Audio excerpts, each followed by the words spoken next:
Before we get ahead of ourselves with thoughts of UEFA Cup glory and giant killing, we have quite a few domestic matters to take care of first. First up, we have confirmation of Clyde being our quarter-final Challenge Cup opposition. We are drawn at home and really should be beating them. The game is so kind to actually let us know who we possibly may face in the semi-final as well, and it's a possible derby match between us and Falkirk, or Raith Rovers.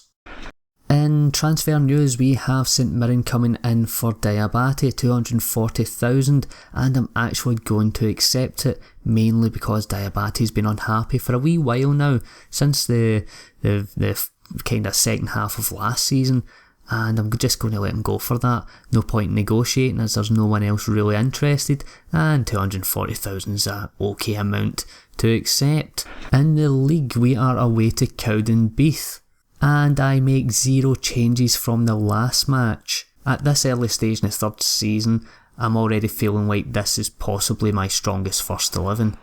They show that strength by hammering Cowdenbeath 5-0, Vicari, Fraser, Smart, Barbosa and Johansson all getting on the score sheet. That victory roots Cowdenbeath right at the bottom of the league, and we're at the top, a point ahead of Raith Rovers. We have confirmation of the sale of Diabate, 240,000 in the bank, and I think all parties are quite happy with that deal. Next up, we have that game against Clyde in the Challenge Cup quarter-final, and I make a whole host of changes. In goal, it's our young stalwart, Ibsen, and in defence we have Pire, Lovell, Matabuena and Jonsson. In midfield, it's Fabrini, Batico, Millier and Skrekas getting his full debut today, and an up front pairing of Barlow and Suffo. We go on to win the game very easily, 4-0, Suffo, Pire, Barlow and Millier all getting on the score sheet. We will be facing off against Falkirk in the semi-final. It's a derby match to spice up this otherwise fairly boring cup. Oh look, we are facing off against Falkirk in the league. A game to decide who has the bragging rights going into that semi-final game, I suppose. And of course, as expected, I make a lot of changes from the Challenge Cup game. Back in goal is Royce. In defence we have Johansson, Hancock, Haywood and Carlisle. Midfield we have Barbosa, Polios, Whitley and Vicari. And up front we have Fraser and Smart. We go on to win the match 3-0, Polios, Vicari and Smart all getting on the score sheet. And I do like to watch the derby matches in full, but I'm squeezing in 2 big UEFA Cup games in this one episode, and yeah, it's just getting cut for time. Speaking of which... It's time! It's time! It's UEFA Cup. time! It is indeed time for the two titans of European football, East Stirling and Utrecht, to face off in the most glorious of all European competitions, the UEFA Cup. But enough embellishment and embiggening on my part, let's get to the team. In goal we have Royce, the back four consists of Johansson, Lovell, Haywood and Carlisle. Midfield is Barbosa, Batico, Whitley and Vicari. And up front it's Fraser and Smart. So pretty much my usual first 11 for league games. Will they be strong enough to face off against Utrecht? Maybe, I don't know, I'm kinda hopeful. But let's find out. Whitley leading out the side tonight on this drizzly 7 degrees Celsius Thursday night on the 11th of September. It's not the greatest of omens, I guess. But in this world of Champman, 9/11 never happened, so yeah. Now all I'm thinking about is 9/11 during this game. Awesome. Right, on to the football. Smart coming close there with a savage right foot. We seem to be doing well, okay, holding our own. I'm fairly confident. Maybe too confident. Batico, Fraser, nope, rebound, and I don't know what Jonsson done there. Absolutely nothing with it really. Mainly confident thinking that, right, okay, we beat Rangers. Could have been a one-off, beating them 5-1, fairly decisive. Rangers are playing in the UEFA Cup this season, but last season they were in the Champions League. didn't really do much, but it did qualify into the Champions League, so it's something. So it makes me think in a roundabout way, well, we beat them, therefore similar teams of similar calibre should maybe go on a decent run in the UEFA Cup. But I don't know whether I am really silly for thinking that. We'll soon find out, I guess. Utrecht seem to be definitely coming into the game more, and it's almost half time. That half basically flew by. Can we get something before half time? Oh no, whoa, Jesus, save it. Oh, they came very close there, and they're still coming. Do not concede right before half time, guys. Foul by Lovell. Good work, Lovell. Fouled and didn't pick up a booking. Class defending. Oh, straight offside. Oh, very even game. Although Utrecht, considering the amount of possession they had in the last part of that half, only had 2 shots and 1 on target. We're playing in front of a massive crowd of 1,601. That one is probably Chick Young on the sideline, bleating about how much he loves St Mirren while secretly holding his love for a certain other team. Oh, come close there again. Come on. This looks like it will be a very close two-legged tie. Quite on the volley. Oh, was that the half volley? Quite. Okay, so we're 1-0 down. This is not good. Come on, get right back into it. They have an away goal. Vicari, come on. I'm cheering on the guys now. I've forgotten that I should be really speaking and making this slightly entertaining, but right now I am just kind of raging. Yellow card. Right, our up front pair are not playing well at all. Lovell is tiring quite a bit. So yeah, I'm going to... Fraser can come off, he's quite young, so I'm thinking maybe it's just too much for him. And he was playing fairly poorly anyway, so I'll put Suffo on. Suffo is just coming back from that small injury he had. Hasn't had a lot of game time. Oh god, is that another booking? It is Lovell. Lovell's already tiring and he's on a yellow. I do not like this. It is all Utrecht at the moment, and it's Schroeder. Schroeder scores on his debut. Of course it's on his debut. Anybody who's ever played Champman or FM knows that when you can see the goal, it always flashes up. Oh, he scored on his debut. Oh, it's his first ever goal. Yeah, I'm just making changes. I am not happy about the yellow cards. Lovell's tiring anyway, so Cowan can come on for him. Falch can come on for Batico. Two of them are very similar players. Falch is very strong defensively, and so far, by the looks of things, we're losing this game. I really don't want to lose a third goal. 2-0, 2 away goals. It's a huge ask. We need a goal. We really need a goal to make it, to give us a decent, respectable chance to go away and, win the game over there. By the looks of things, we need to win it at least 2-0 to draw.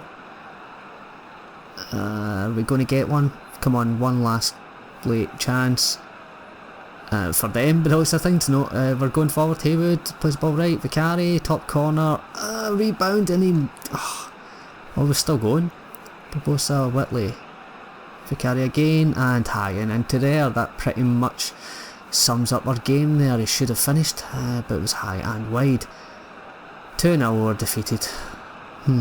Now every time I think of the 11th of September, I'll always have a bad memory. With a hell of a European hangover, 3 days later we are away to Clyde in the league. Clyde, who are sitting 4th at the moment, and I make 10 changes to the first 11 from Thursday night. So it's Ibsen, Peary, Hancock, Haywood and Jonsson in the back 4. In midfield we have Fabrini, Falch, Millier and Skrekas, and up front we have Barlow and Suffo. We do just enough to get by Clyde, beating them 1-0, Fabrini scoring and Suffo picking up an injury right at the end there, although it's not a serious injury, so it isn't out for any amount of time. That win means we are 6 points ahead of the 2 joint place second teams, Partick Thistle and Raith Rovers. It's another derby match, this time coming in the semi-final of the Scottish League Challenge Cup. And again, for time, and, you know, because I don't really care about this cup, we will just quickly gloss over this game. So the team lineup is a very strong one. We have Royce in goal, back four of Johansson, Hancock, Haywood and Carlisle. Barbosa, Pouliot, Whitley and Vicari make up our midfield, and up front we have Fraser and Smart. And it's a very comfortable victory, 2-0, Barbosa and Fabrini scoring, and again the bragging rights comes back to Furs Park. Oh, and equally as important, we have Queen of the South in the final of the Challenge Cup. Yay! Our final game before the UEFA Cup second leg game is against Raith Rovers at home. And because of that UEFA Cup game coming up, I make quite a few changes. So in goal we have Ibsen. We have Piri, Hancock, Lovell and Jonsson in the back four. In midfield we have Fabrini, Falch, Batico and Skrekas. And up front we have Barlow and Smart. We go on to win the game 3-0, Barlow, Jonsson and a Guy OG by Raith Rovers. But Smart get injured rather annoyingly, and he will be out for the UEFA Cup game. Yeah, he was one of the two first 11 I usually play in the stronger sides, and he got injured. It was a risk and it did not pay off. However, we are now top of the league by 8 points until St Johnstone play at least. And we also quickly have the Scottish League Cup quarter-final draw. If we get by Gretna, we are away to Dundee United. So Dundee United again in the Cup. We beat them last year, can we do it this year? My gut says maybe. Okay, it's time for some revenge and hopefully some redemption for those horrible events that took place on the 11th of September when Utrecht beat East Stirling 2-0. And that'll probably be the last time that I reference 9/11 because, yeah, I'm finding that a little bit distasteful. Just a tad. The team is actually the exact same lineup from that first leg game. The only change is a forced one, and it's Barlow coming in for Smart, who is injured. Pretty bold and some would say idiotic choice of not changing a thing really going into this game. But I stand by my choice for some bizarre reason, and yeah, let's just get into the game. Expectations at an all-time low going into this tie. The 2-0 really scunnered me. It's not like a giant lead in any sort of way. I mean, one goal does put all the pressure on them, but yeah, we just played so poorly in that first tie. I just hope it was just a case of us playing very poor and not them being just far too strong for us. It does give me slight hope in this game. If we can get an early goal, and we do, it stands. Whitley in the 22nd minute, our captain coming up with a goal. Awesome. We are right back in it. Come on. Woodwork bounces clear. No. Barbosa, Vicari, Fraser, and Fraser puts it away. It is now 2-0. It is all square on aggregate, 2 away goals apiece. But now we have the advantage because it seems to be all, oh Christ, a low one. It seems to be all going our way, and if we get a third away goal, it's a huge, even Utrecht scoring, we still be going through. It's actually been fairly even. It didn't seem that even. I am biased right enough. I felt as if we definitely had a lot more shots on goal and possession, but it's actually quite even. Whitley coming close again. All the major chances seem to be going our way. Utrecht have just not turned up so far. Not exactly a huge crowd, 8,136, so we won't be making a lot of money from this. Oh, what's that? Is that no, Lovell and again picking up another booking. He likes his tasty challenges. Right, I'll be thinking about actually making a sub shortly. Mall, continue by. Oh, he came very close, aimed at the top corner. Oh, almost missed that actually. Christ, 5 minutes left. I was too busy watching the commentary, and I need to make some subs. I assume. Whitley picking up a yellow. There's 3 players on yellows. Everybody's playing decently well, yeah. Lovell tiring again. We're going to actually put Fabrini on for Fraser. Fraser tiring up front. He got us that goal very happy with his play today. Lovell can come off, he's on a yellow.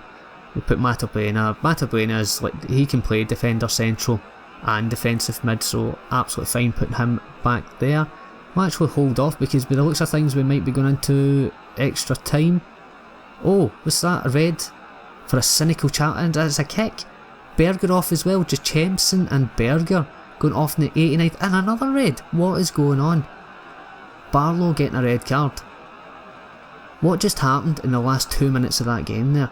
We had a cynical challenge, a kick out by one of their players, then a kick out by again Utrecht, and Barlow getting himself sent off. I don't know if he's reacting in any sort of way or just decided that, you know, he's just one of those guys who's like, oh, all the cool kids are getting themselves sent off, so I think I will. And yeah, we're into extra time. I'm also amazed at just what happened, that flurry of red cards getting flashed right in the last 2 minutes. But it's advantage us. And we've scored. Fabrini, our sub, coming on. What a result this is. And we do have redemption. It's the final whistle. What an awesome result. We survive one more round in the UEFA Cup. We get to the second round unbelievably after that first leg defeat. Just a wee bit happy with this.